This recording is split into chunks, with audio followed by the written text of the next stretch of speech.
Mulibwanji, everyone. Welcome to Umoyo Talks, the podcast where we chat to interesting people about health in Zambia. And today I'm here with Sue.a.burdett from Antihill Kitchen in Mukushi in Zambia. Welcome to the show, Sue.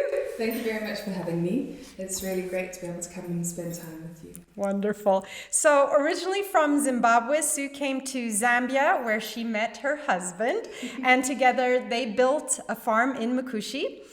Having previously worked as a chef for over 12 years, Sue has always been interested in food, but it was only when she started facing certain health challenges for herself and her kids that she really started to pay attention to how the foods she ate actually affected her health.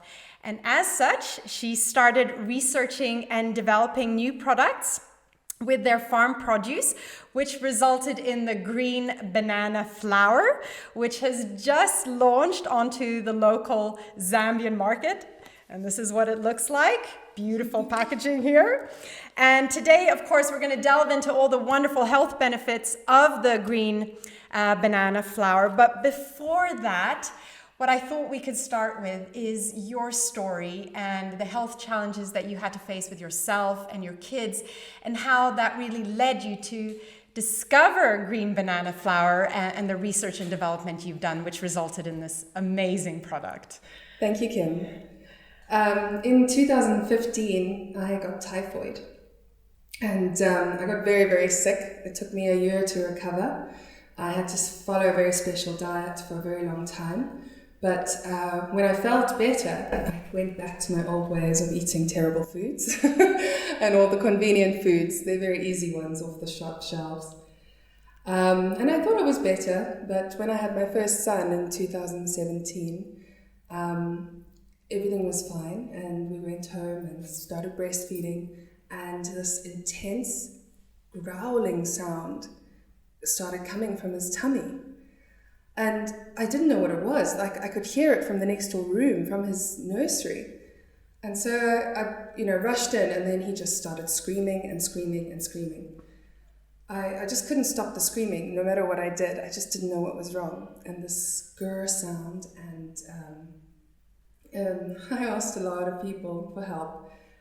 Grannies, advisors, they all kind of either dismissed it or ran away screaming when they actually saw the pain that he was in, because it was so intense. Anyway, eventually, after a few days, all that stopped him from screaming was more food, more feeding. So I would breastfeed, and that would happen every 20 minutes. He would scream, and then he would suckle and fall asleep at my breast, and then he would wake up screaming again. His poos would be projectile poos across the room. Oh, wow. And it was just chaos. Anyway, eventually one of my friends, Jackie, she came and chatted to me, and she said, "Are you sure it's not something you're eating? What are you eating?" And before this, had you gone to the doctor and tried to seek help, the medical route as well? Yeah. And what did they say? They put it down to reflux or colic, or maybe you're just overreacting. It's your first child. Nudge, nudge, wink, wink. Okay. Yeah. But he didn't make as much noise at certain times. So I started a food diary after my friend told me about the gluten, and it was to cut out the gluten. And it did really help. And he wasn't as in such pain.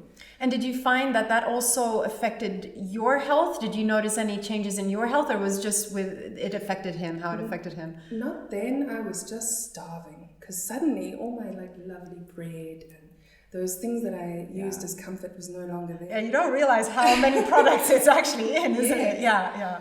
But he was still in pain, because he would still cry, and the grumbling wasn't nearly as bad, but it was still painful, and the projectile poo was still there.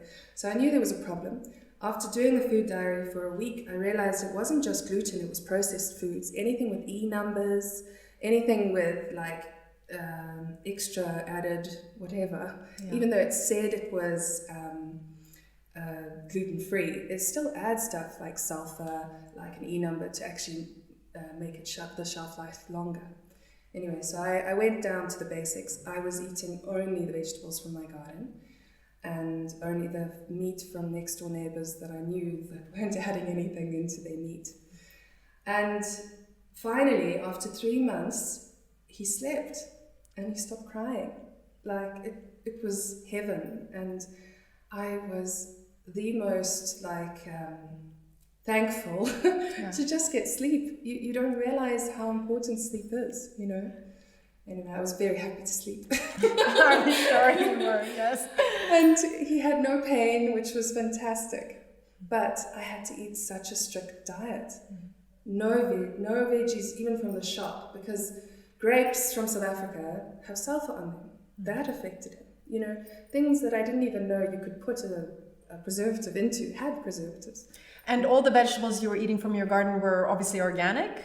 Well, they're not per se organic. I'd say regeneration agriculture is more of our strong point. So I started learning about the microbiome in your tummy, and at the same time my husband stumbled across regeneration agriculture, and that's the microbiome of the soil. And maybe tell us a little bit what that means, regeneration agriculture. What do you do when you practice that? We start to reduce our chemicals and fertilizers that we use. We start no-till, and we enter a lot of biodiversity into your cropping programs. My husband's the expert on this side, but basically when we started learning and researching about this, he stopped using the chemicals and the fertilizers on the bananas for me, because I knew that I needed to use something to strengthen my microbiome. The green banana flour this one, is the highest natural resistant starch. And that is the biggest health benefit. It feeds the good bacteria in your gut.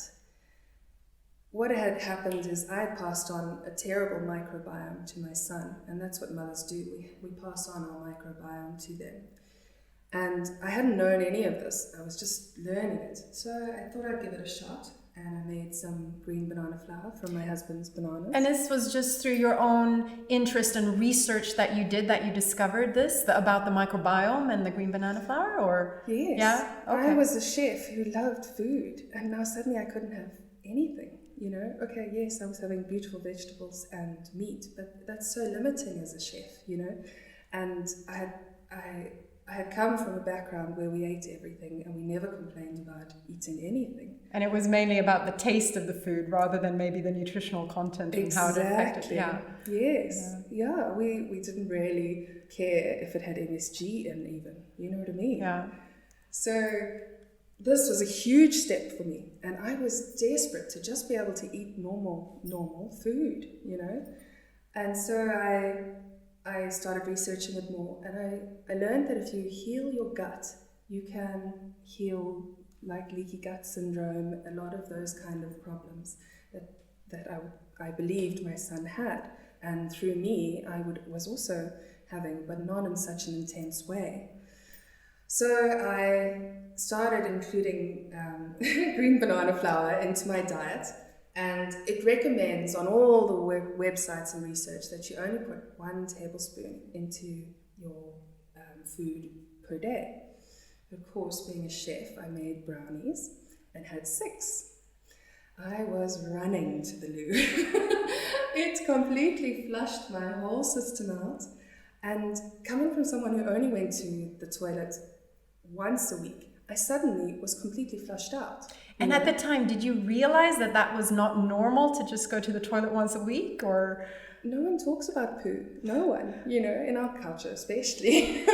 So then when you suddenly started going to the toilet every day, that must have been quite abnormal for you then, I guess, to begin with, yeah? Yeah, so I researched it and I said, it can't be good for me because I'm gassy and even the dog's running away from me. I'm so farty.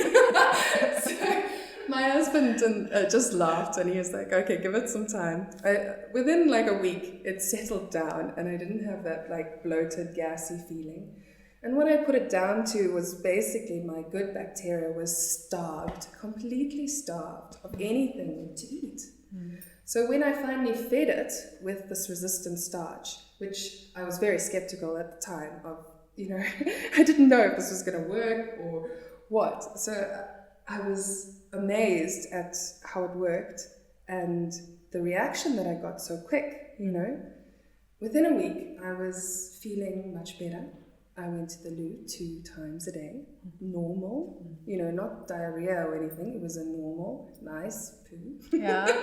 And I, these are the kind of problems that grannies were having, not a 30-year-old or 31-year-old, however old I was, So I was really shocked at how bad my microbiome had become. And that actually helped understand a lot of other problems like autoimmune diseases and those kind of things.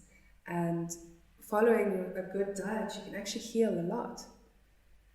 So that's how we started. It was just through trial and error. And I'm not a scientist. I'm a chef, and I like food to taste good. So that was my main criteria, was it had to taste good, and I had to be able to get my kid to eat it as well, and get better. Obviously, I wasn't feeding him brownie at 6 months old, but we did, through my breast milk, he was getting better. It was introduced that way. Yeah. So tell us a little bit about green banana flour and its benefits. First of all, what is it? Is it normal sweet bananas, or is it a different type of banana? What is it? It is a green banana. So you harvest it before the sugars have developed. This is really important because that's where the highest resistant starch levels are. It doesn't have any sugar in it because it's green. So for diabetes, it's very, very good at controlling the sugar levels. It's a prebiotic flour, and it's basically doesn't feed you. It resists digestion all the way through your stomach and into your gut or your colon. And in that colon, that's where it feeds the good bacteria. So it doesn't actually feed you. There are no calories in this. If you ate this only, you would not put on weight, because it's going all the way through you to your gut, and it's only feeding the good bacteria. And how that helps you is basically it creates something called butyrate. Now butyrate is so good for you. It fights colon cancer. It's incredible, the stuff that it does. The scientific research behind it has shown that it's not just autoimmune disease, it's not just colon cancer. You've got so many different benefits from it, like diabetes, asthma, depression. So mental health issues are actually all in the gut, and they can be preventable from using a resistant starch like green banana flour. And it also sheds light on how important those bacteria, those good bacteria, the microbiome, actually are for our health. Yes. And if we don't feed them, how then that affects us adversely from a health point of view, right? Very true, yeah. And things that you might think are normal, like I looked normal. Yes, I'm always eating too much, but I look normal, but going to the loo once a week is not normal. Like, my tummy was sore, and I didn't know why, and I just thought it was normal. So tell us then, okay, so it has all these health benefits. How do we actually use it? Can you use it like normal flour? Can you make cakes with it? How do you use it? So I like to make cakes and brownies and biscuits using this flour. Mainly, my main thing behind that is because it tastes so good. And if you're going to have a cake, have it with a flour that actually heals your body. Don't just have a normal wheat flour, boring, bleached, and got no more nutritional value to it. Have a flour that works, works for your body. So I think that's my main thing behind it, is I'm not against butter, certainly not against sugar and all this good brownie stuff. But try and have the brownie using something that's going to heal you. Make the brownie as healthy as you can. Yeah, basically. Okay. Yeah. I mean, yes, if you're going to diet, it's not going to help you to add it to a brownie, because you're still eating the butter and the sugar, which is going to put on weight. You're going to put on weight. But if you put this in a smoothie, and you want to do it for a dieting side, the dieters that have tested with this, the scientific research behind it, it fills your whole tummy up, so you don't feel like eating. You're not hungry. So if you are using it as a dietary thing to lose weight, you can. And because it has no calories, you don't put on weight from the flour itself. It just helps keep those hunger pains at bay. So I think that's, so you can use it for that. What's important about it to know though, is you can use it in any cake recipe, any biscuit recipe, but you need to reduce the amount of flour by 25%. So if your favorite grandma's carrot cake recipe says 100 grams of wheat flour, replace that by 75 grams of green banana flour. Then it kind of works. You don't need to add xanthan gum, you don't need to add all those other extra things that you have to usually add when you use like rice flour or a different type of gluten-free flour. And you don't have to add like any extra oil or fats or anything to your recipe.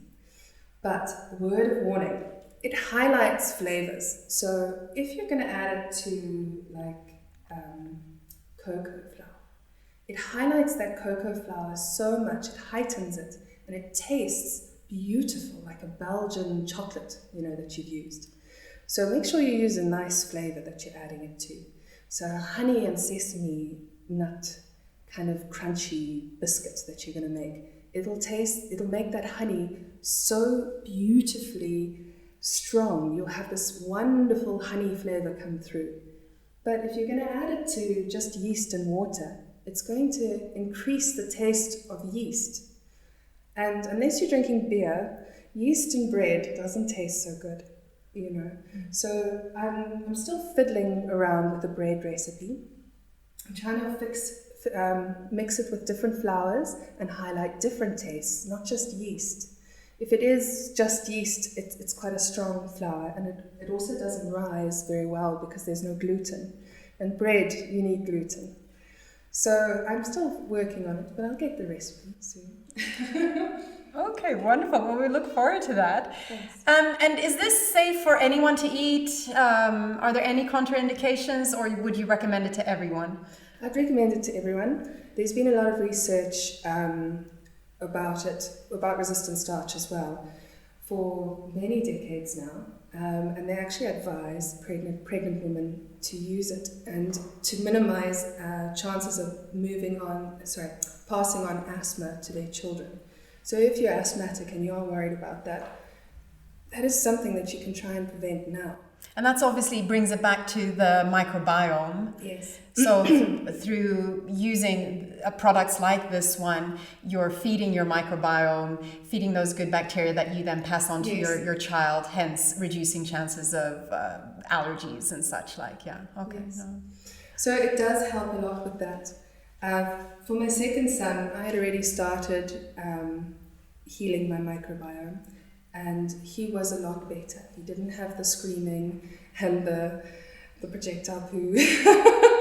So he was a lot better. Yeah. And I think I had healed a little bit and passed it on. He was still quite bad. I still had to watch what I ate, and I tried to stick as much as possible to just veggies and good meat. But yeah, he's much stronger even now. Like, even though Joe now can go to a birthday party, he can have a piece of cake or chips or chocolate or whatever's there at the party, and I don't have to worry. He doesn't hurt anymore. His tummy is okay. But if I have 3 days of junk food, then problems start happening again. So your kids eat this every day? Pretty much. We try to. Yeah. Okay. I do, like if we're doing any baking, and I do bake, obviously, as a chef, I'm always in the kitchen.